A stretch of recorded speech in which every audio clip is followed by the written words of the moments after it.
It is a pleasure to have Professor Lairson speaking to us.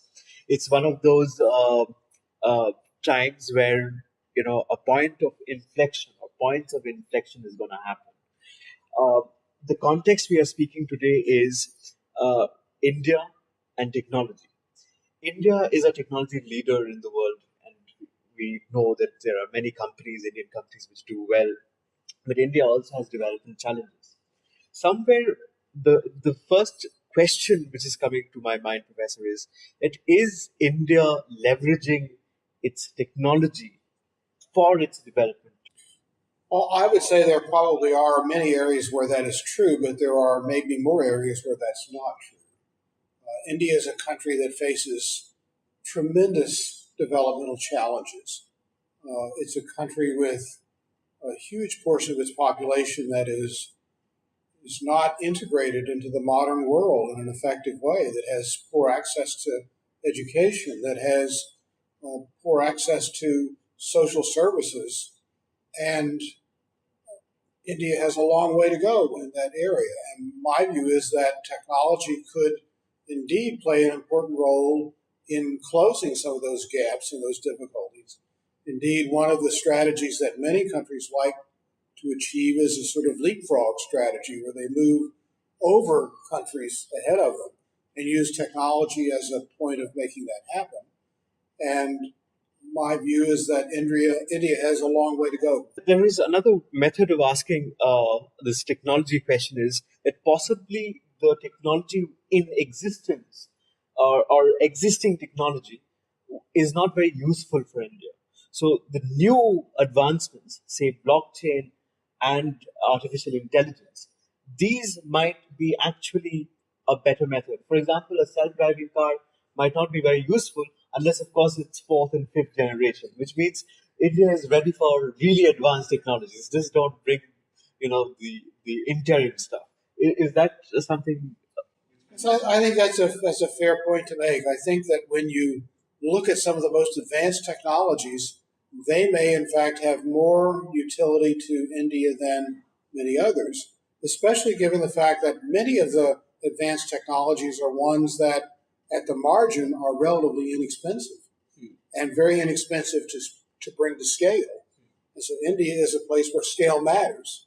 And if they are very inexpensive in terms of per person, that makes it much more possible, I think, to use them. And artificial intelligence will be like that. Once you create one capability, it can scale to 1 million or 10 million or 100 million people, which makes the per unit cost much, much lower. So I believe that in contrast, for example, to hardware like computers themselves, which are relatively expensive per person, software systems such as blockchain and artificial intelligence may give us capabilities in India that will be especially valuable because of the issue of scale. There was one more interesting fact where we understand the complexity of Indian society is with respect to gender, and women feel unsafe to go out. You had a brilliant idea of drones, if you could explain.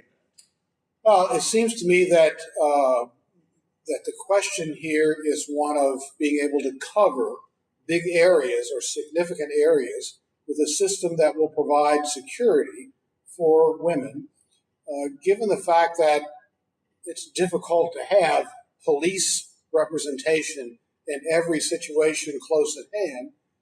Drones could be programmed in such a way that a person carrying a cell phone could call a drone to their presence, and drones could be situated much more cheaply and much more effectively in strategic places and be within 1 or 2 minutes of any person in a city, certainly, perhaps not in rural areas, and show up to tape some kind of assault or some kind of threatening situation very quickly.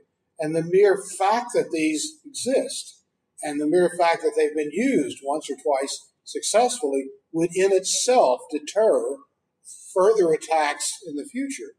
And so such a system could be implemented, I think, relatively inexpensively, certainly less expensively than having 10 million police officers available in all places and could be able to move to a situation very quickly.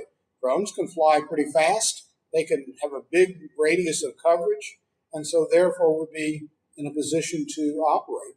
Now, there may be some issues of privacy and other kinds of questions, but it seems to me that people engaged in an assault on someone don't have many claims of privacy.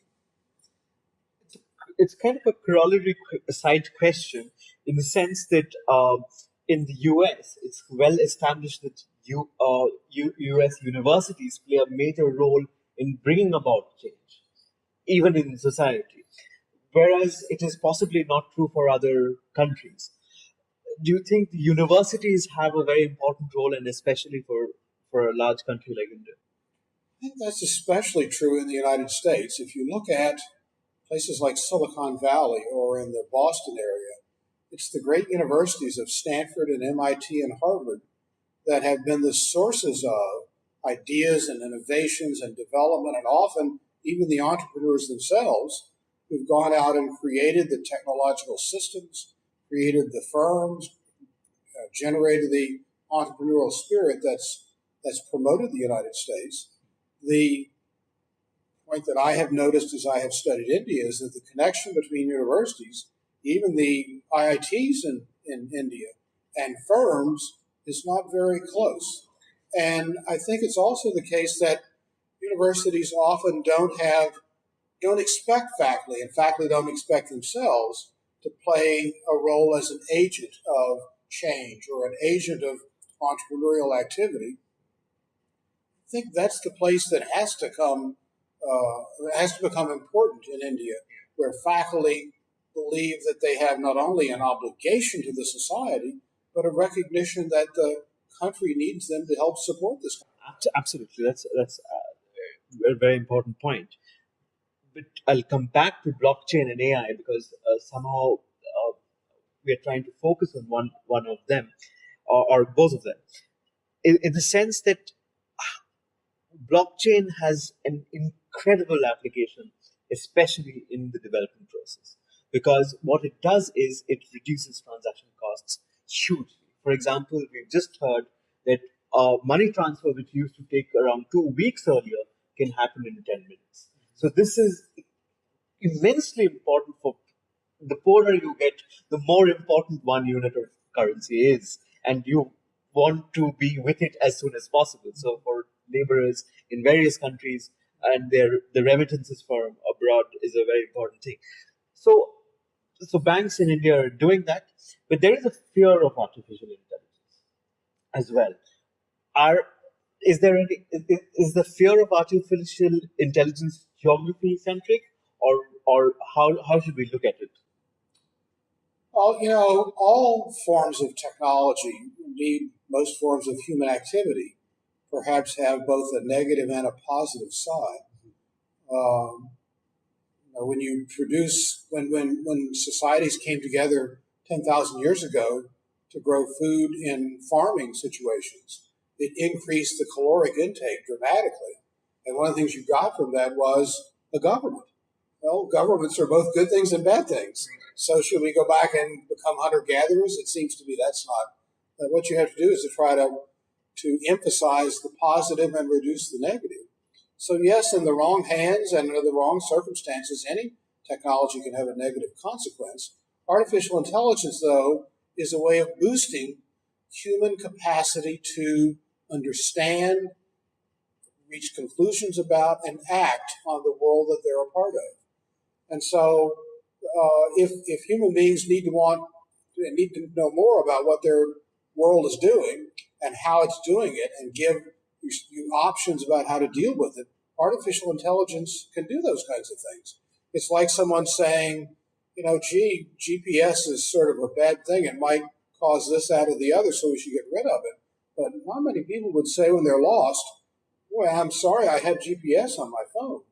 And so I think the integration of artificial intelligence into firms, into phones, into activities of coping with large numbers of events and circumstances and whatnot is only an improvement, I think, in the general sense. And so my guess is that once people begin to see the benefits and the consequences of AI, their concerns over it may be reduced, and they simply want to take advantage of it while minimizing whatever potential negative things might come from There is just one more thing which we can talk about is in terms of one very immediate challenge of India is to urbanize. Okay, and we have a lot of people who are coming into the urban spaces, and and there is a notion that AI can help in urban decision making processes. If you have anything to say on that. One of the most interesting ways in which technology of a variety, of technology is being applied in the United States, often by both governments and firms, is the idea of smart cities. And one of the ways in which smart cities work is that you develop a large number of sensors that allow you to measure what's going on in the city, and then you try to deal with or cope with problems that emerge. Well, AI is good at both noticing and understanding large numbers of events. And in a city where you might have 10 million sensors, AI will be essential to try and measure and see what's going on there. If one of the things you want to do is to deal and cope with traffic, well, you're in a position with AI and with sensors to be able to both understand these sorts of things that are developing and develop rapid solutions to those. One of the things a smart city would be able to do. Well, I've been to China, I've been to the United States, and every place has traffic jams, but India has especially intense traffic jams. And it'll only get worse. I mean, Indians have actually very few cars per person, maybe 1/20th the number in the United States, maybe 1/10 of those in China.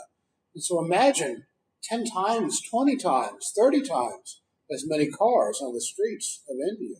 Wouldn't it be better to try and manage that situation so that people could have warnings about traffic jams and suggested ways to get around them that show up on their cell phone, all generated by artificial intelligence and by the sensors themselves? My guess is that people would find that to be an improvement.